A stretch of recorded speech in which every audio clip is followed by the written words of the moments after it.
Fala galera, tudo jóia? Nossa primeira aula de ética dentro da primeira fase, exame de ordem, para a prova do exame 24, tá? Estou até falando isso justamente porque esse curso ele vai ser só preparado para o exame 24. Para o exame 25 a gente vai ter que modificar boa parte dele, principalmente a área trabalhista, né? Por conta da reforma que foi aprovada aí no Senado, mas vai ficar para o exame 25. Então não se preocupem com isso, tá? A ideia aqui é levar você, é apresentar você uma forma um tanto diferenciada de você estudar. Você estudando 8 matérias, que são matérias fortes, né? Com 2 pequenininhas, que te dão um somatório de 4 pontos, e você seguir dentro desse bloco de estudos até o final das matérias que você escolheu. E começando aqui com ética, né? Que vocês já estão carecas de saber, né? Que os princípios que regem a ética, né, do advogado, no caso, a indispensabilidade, a inviolabilidade e a função social. O que acontece no caso da indispensabilidade? Nos termos do artigo 133 da Constituição Federal, vou afastar aqui um pouquinho, para vocês já terem uma visão do que a gente vai falar dentro desse primeiro bloco de aula, tá? Então, voltando lá aos princípios, a indispensabilidade, nos termos do artigo 133 da Constituição Federal, o advogado é um personagem indispensável à administração da justiça, né? Claro que, metaforicamente falando, né? Porque pode-se dizer que o juiz simboliza o Estado e o advogado ele vai simbolizar a pessoa, a defesa da pessoa, né? Do povo, né? E aí, o que acontece com isso? Existem as defesas tanto para a parte quanto para os réus, isso não se discute, né? Mas existem possibilidades que a gente vai ver no decorrer da aula de hoje, que existem as exceções que não vai necessitar, propriamente dizendo, de um advogado para fazer determinadas situações, tá? Mas aí quando a gente chegar lá, vai ser explicado, esclarecido tudo isso, fechou? O segundo princípio é a inviolabilidade. Também com base no artigo 133 da Constituição Federal, o advogado é garantir a sua inviolabilidade de seus atos. Isso a gente vai discutir um pouco mais adiante, tem umas exceções, tem algumas situações bem peculiares nessa situação de inviolabilidade, porque ela pode ser quebrada sim. Ela não é uma regra absoluta, tá? É uma regra relativa. Então vamos com calma nessa situação para vocês irem se localizando novamente dentro do Estatuto de Ética e do Regulamento Geral. E outra coisa, um detalhe aqui. Eu até botei, né, aqui que a gente vai estudar hoje do artigo 1º ao artigo 4º, né? Não deixem de ler do artigo 1º ao artigo 8º do Regulamento Geral. Eu sempre vou apontando essas situações justamente porque vocês têm que ver ética todos os dias até a data da prova. Terminou, repete. Terminou, repete. Por quê? Vocês viram o prejuízo que aconteceu na prova no exame 23 e tiraram 2 questões de ética e espalharam elas pela prova, né? Uma entrou, parece, em penal e a outra não me recordo, mas entrou em outro lugar lá também. Ou seja, eles estão fazendo a interdisciplinariedade das matérias. Então, pode ser que ética caia lá dentro do direito do trabalho, pode ser que ética caia novamente em penal, em administrativo, em tributário. Eles vão bolar a questão de acordo com a situação que eles querem apresentar para vocês. Então, se liguem nisso, tá? Quando a gente fala da função social, a gente está falando lá do artigo 2º, parágrafo 1º do Estatuto, que diz assim: sendo um advogado indispensável à administração da justiça, emerge a nítida função pública que desempenha, e por que não função social, ainda que no seu ministério privado. Assim, o advogado, além de profissão, é munus, pois cumpre o encargo indeclinável de contribuir para a realização da justiça ao lado do patrocínio da causa quando atua em juízo. O que significa isso? Que ele vai estar presente em todas as situações, tá? Ele tem que estar ali presente em todas as situações, salvo engano nas exceções que eu ainda vou falar, tá?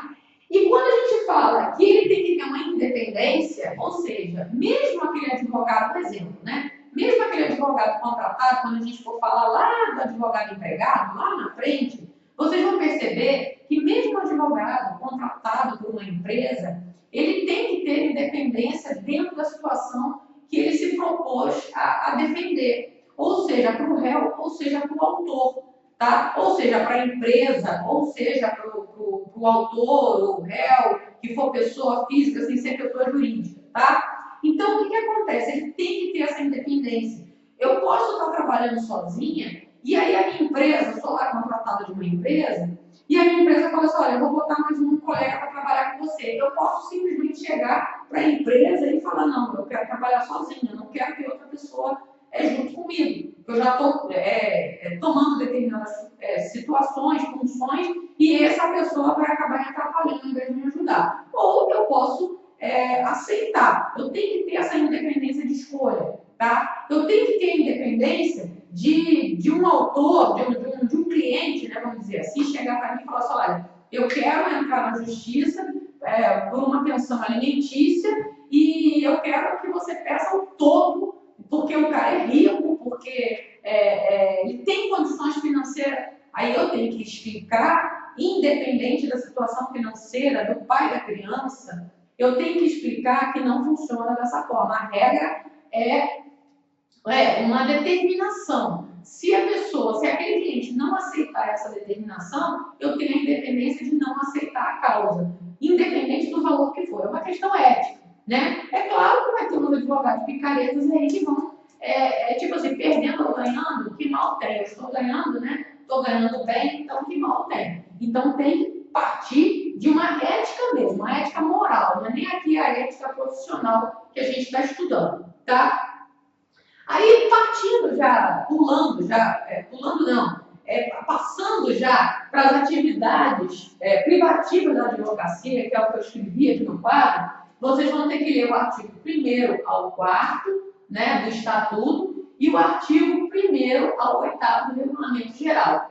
Quando eu coloquei em asterisco assim, esse artigo 92 da Constituição Federal, é que eu digo a vocês que dentro desse artigo, ele vai dar a relação do Poder Judiciário. E ali é onde o advogado vai trabalhar, as partes do Judiciário, aonde o advogado vai entrar. Então, ele vai ter o Supremo Tribunal Federal, o Conselho Nacional de Justiça, né, incluído pela Emenda Constitucional 45 de 2004, o STJ, o TRT, os TRs, tanto os federais quanto os municipais, estaduais, os juízes de trabalho, tribunais de juízes eleitorais, tribunais de juízes militares, é onde o advogado vai ter acesso livre e independente, tá bom? Então, esse artigo 92 aqui, ele vai te colocar dentro dessa situação, entendeu?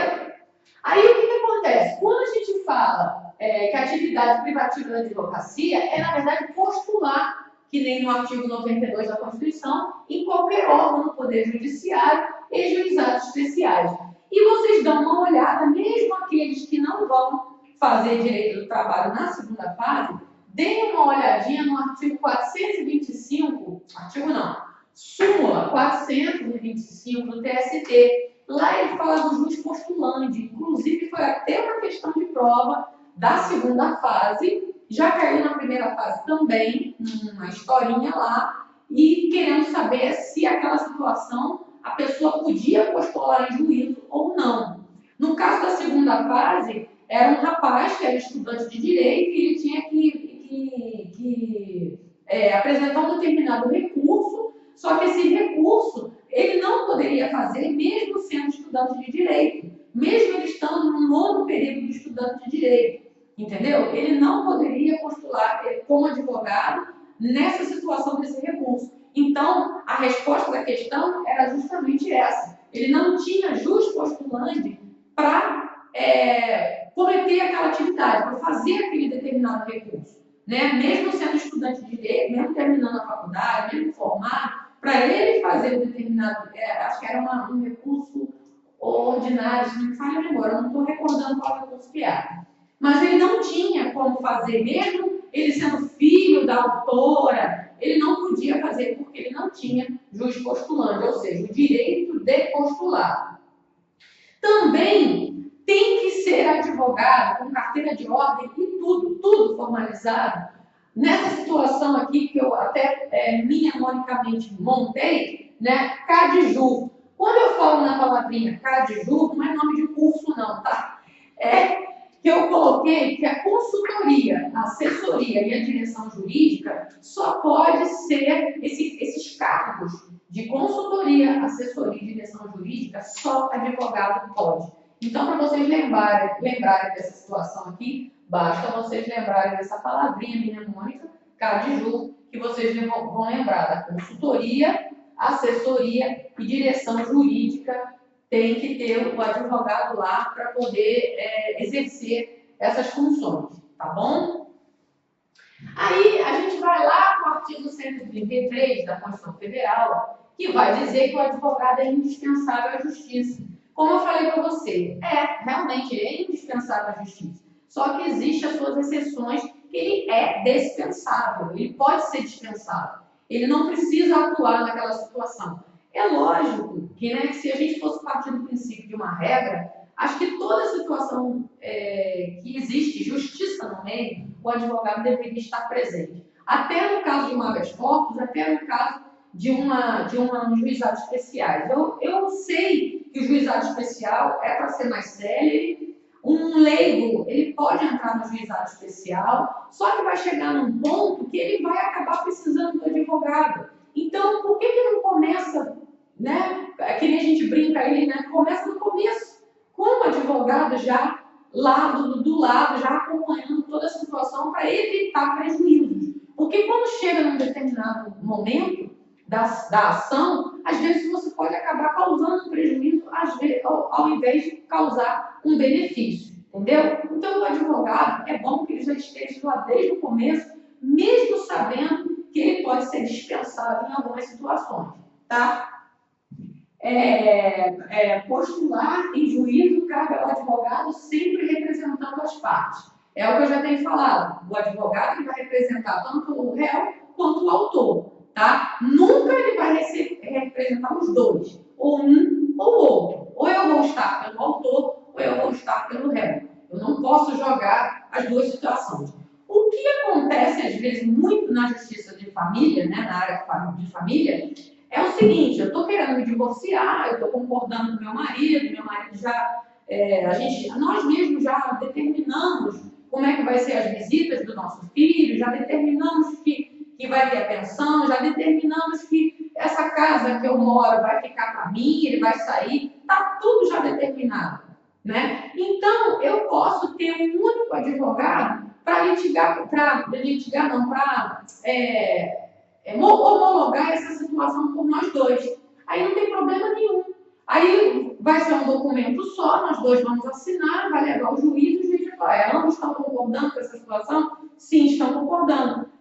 O Júnior vai visitar todos os fins de semana o pai, vai ser dada uma pensão, ou não vai ser dada a pensão, mas vai ser pago a escola, plano de saúde, o judô, a natação, a aula de piano, a aula de violão, entendeu? A aula de inglês, o pai vai pagar tudo, vai vestir, vai calçar, vai comprar um uniforme, eu vou ficar na casa, entendeu? Para poder continuar mantendo o padrão da criança. Não há problema nenhum de ser um advogado só para tratar dessa situação. Agora, litigou, ou seja, entrou briga no meio da situação, aí cada um vai ter que ser o seu advogado. Eu vou ter que ter o meu e ele vai ter que ter o dele, e aí a gente vai discutir todos os pontos dessa pensão alimentícia, do divórcio, de tudo, dentro de uma ação judicial, onde é que a gente vai determinar, né, contratualmente o que vai ser de quem, qual é a responsabilidade de quem. É lógico que hoje em dia, modernamente, os pais, né, eles arcam metade da situação. Quando se tem uma condição financeira boa, tanto a mulher quanto o homem, o pai e a mãe, ele vai dividir 50% das responsabilidades. E é em juízo que se vai decidir essas responsabilidades. Mas já existem divórcios hoje em dia, que é o chamado divórcio direto consensual, que você consegue fazer a situação toda em paz. Então, um advogado só já basta para aquela situação sem problema nenhum. Ele não está havendo briga, inclusive é até colocado na petição que não está havendo briga, está tendo acordo, avisando o juiz, e no dia da primeira audiência também já é avisado isso, então fica tudo em paz, tudo se resolve até de maneira mais rápida, o juiz homologa tudo dali, perguntando às partes, vocês estão concordando? Está tudo certo? É isso mesmo que vocês querem? E dá um ponto final na situação, tá? Não fica que nem essas histórias que a gente vê por aí, que o pai briga, que a mãe não dá, que tem alienação parental, porque não deixa o filho visitar o pai, porque o pai agora namora uma loura de 1,80 m, entendeu? Então não tem essas situações, tá? Mas se acontecer uma situação de briga entre o casal, aí é um advogado para cada parte, tá? Quando eu falei aquela das exceções, não há necessidade de advogado nos juizados especiais, inclusive nos juizados especiais criminais. Por quê? O GCRIM, ele atende pessoas que cometeram crimes de menor potencial ofensivo. Então, não há necessidade, propriamente dizendo, de um advogado. É lógico que não se ouve, não se tem notícia de gente que vai lá no juizado especial criminal e faz uma petição, enfim, e resolve toda a situação. Não existe, porque não tem como, você tem que ter uma certa técnica para isso. Mas nos juizados especiais cíveis, que é aquele que lida com cartão de crédito, que lida com banco, que lida com a defesa do consumidor, né, de maneira em geral, o que acontece? Você pode ir lá, tem até algumas assistências lá que já peticionam para você, às vezes estagiário, ou se você não sabe peticionar. Hoje em dia a internet, né, lança no mercado aí, nos Googles da vida, vários exemplos, e tem gente que tem uma cabeça legal, consegue montar, diante daqueles exemplos, monta uma petição, dá entrada nessa petição e consegue resolver, às vezes, na primeira audiência de acordo, consegue resolver toda a situação que ela quer resolver sozinha, sem contratar advogado, sem nada. Agora, tem outros que já não querem muito mexer, então é aconselhável, ou você vai para um escritório modelo de alguma faculdade, né, que eles te ajudam lá, ou então você contrata um advogado lá para poder resolver a causa para você, mesmo sendo dentro dos juizados especiais. Mas é dispensável o advogado nos juizados especiais. Está lá no artigo 98, parágrafo 1º da Constituição Federal. O habeas corpus também, que está no artigo 5º, 58 da Constituição Federal, você também, que nem a gente aprendia na faculdade, pode fazer habeas corpus até em papel de pão, né? O próprio detento, ele pode pedir um habeas corpus dentro da cadeia, ele mesmo escrever, tá? O habeas corpus lá e pedir ao juiz que ele seja solto, né? Vai depender muito da situação também que ele cometeu, né? Também tem essa. Mas não há necessidade de advogado. Eu acho um erro, mas é determinação de lei e a gente obedece. Artigo 5º, 58, Constituição Federal. Justiça do Trabalho, que também pega aqui, né, o que eu falei do juiz postulante, da súmula 425, que é o direito de postular, vocês podem juntar com o artigo 791 da CLT, que fala dessa justiça do trabalho aqui. Eu até estou com a CLT aqui, ó. Deixa eu pegar aqui para vocês, para a gente ler junto. 791. Para vocês entenderem como é que isso funciona. Que eu sei que deve ter gente que está assistindo a aula, mas que não vai fazer segunda fase em direito do trabalho. Deveria fazer, porque é uma matéria tranquila e você tem uma baita de uma CLT para você, uma cola declarada, né? Para você, ó, as partes dos procuradores do artigo 791. Os empregados e os empregadores poderão reclamar pessoalmente perante a Justiça do Trabalho e acompanhar as suas reclamações até o final. Aí, quando a gente diz lá na súmula 425, ela diz assim: jus postulante da Justiça do Trabalho alcance o jus postulante das partes estabelecidos no artigo 791, limita-se às varas do trabalho e os tribunais regionais do trabalho, não alcançando ação decisória, ação cautelar, mandado de segurança e os recursos de competência dos tribunais superiores do trabalho. Então, o que acontece? Você vai até um certo limite, que nem aqui na justiça, no juizado especial. Se eu precisar de um recurso inominado aqui, que é o nome do recurso que você impetra aqui na justiça, no juizado especial, no JEC, né? Juizado Especial Civil. O que vai acontecer aqui? Eu vou ter que precisar de um advogado para impetrar, para poder propor esse recurso inominado, para poder recorrer àquela decisão que eu não fiquei satisfeita lá. Porque na audiência de acordo, em média, no juizado especial, deveria levar 6 meses para resolver tudo, para fechar tudo.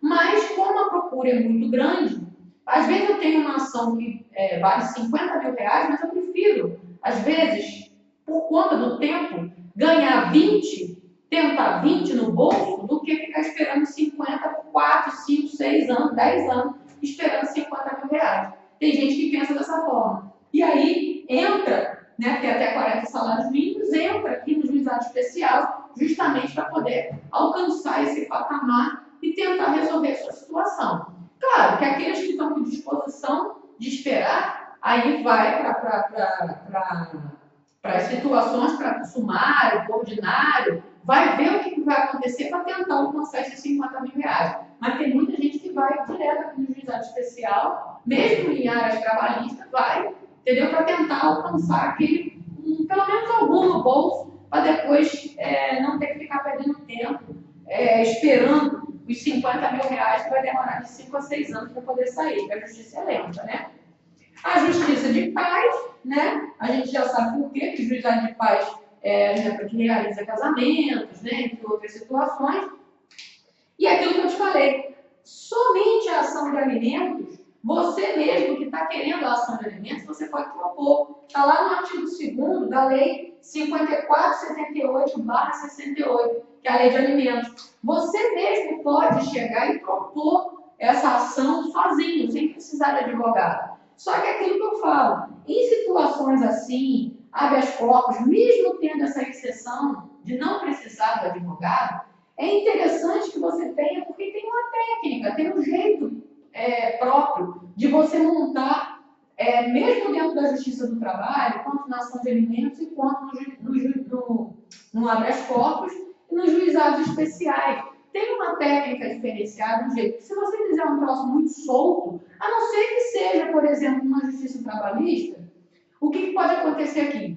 Vamos dizer, a empresa mandou um empregado embora, esse empregado não foi lá buscar objetos pessoais, tipo uma camisa, uma roupa que está dentro do armário lá, ele não foi, não compareceu. Então ele pode ir lá na Justiça do Trabalho, na parte especial da Justiça do Trabalho, e pedir isso em audiência de acordo. Aí aquilo ali resolve, não tem dinheiro, não tem nada para resolver, então não precisa de um advogado para isso. Ele mesmo pede para o juiz contactar a pessoa, porque ele já tentou de todas as formas e não conseguiu, e aí o juiz tenta achar a pessoa para poder devolver esses objetos pessoais. Às vezes um computador, às vezes um celular que foi esquecido lá, entendeu? Sem até precisar de entrar com uma ação de consignação e pagamento. Só que a ação de consignação e pagamento é um pouco mais ampla, né? E na segunda fase a gente explica que ela vai entrar valores, vai entrar bens pessoais, vai entrar um monte de coisas ali que de repente o funcionário foi mandado embora, mas ele não voltou para buscar. Entenderam? Tudo certinho? Então é isso. Fazendo uma recapitulação, a gente teve as atividades privativas, que estão lá no artigo 1º ao artigo 4º.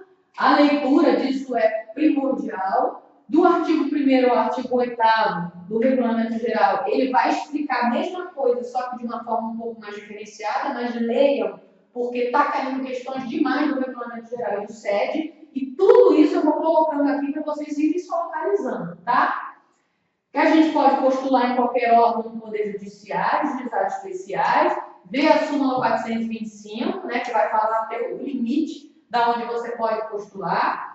Tem que ter advogado, tem que ser advogado para entrar na consultoria, assessoria e direção jurídica, não pode ser qualquer um. Já foi questão de prova, que o cara tinha feito o exame de ordem, mas não tinha passado, e ele fazia consultoria jurídica dentro de uma empresa.